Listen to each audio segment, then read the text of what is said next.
अजितदादांचा correct name, तुतारीचा game.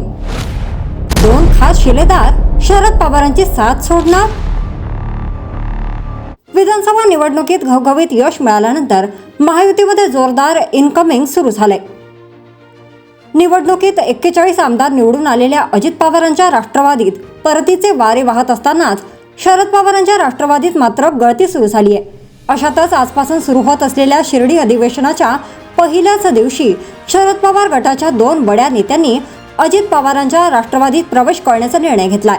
Rashtrawadi Congress पक्षाचे शिर्डीमध्ये 2 दिवसीय शिबिर आयोजित करण्यात आले असून आजपासून या अधिवेशनाला सुरुवात होणार आहे. उपमुख्यमंत्री अजित पवार यांच्यासह प्रदेशाध्यक्ष सुनील तटकरे, प्रफुल्ल पटेल आणि राज्यभरातील राष्ट्रवादीचे नेते, मंत्री, पदाधिकारी उपस्थित राहणार आहेत. या अधिवेशनाच्या पहिल्याच दिवशी शरद पवारांना 2 मोठे धक्के बसलेत. राष्ट्रवादी काँग्रेसचे विधान परिषदेचे आमदार सतीश चव्हाण यांनी आज शिर्डीमधील अधिवेशनाला हजेरी लावली आहे.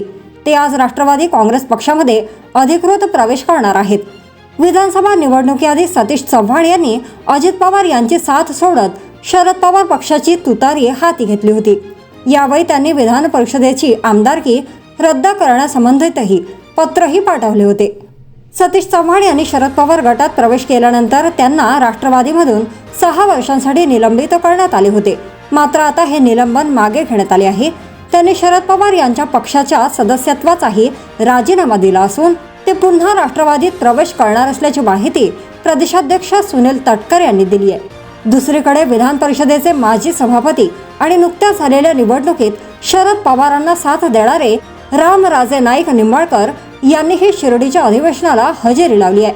विधानसभा निवडणुकीच्या तोंडावर रामराजे निंबाळकर यांनी अजित पवारांच्या राष्ट्रवादी विरोधात भूमिका घेतली होती. जर तुम्ही अजूनही YouTube चॅनलला सबस्क्राईब केले नसेल तर ते लगेच सबस्क्राईब करा.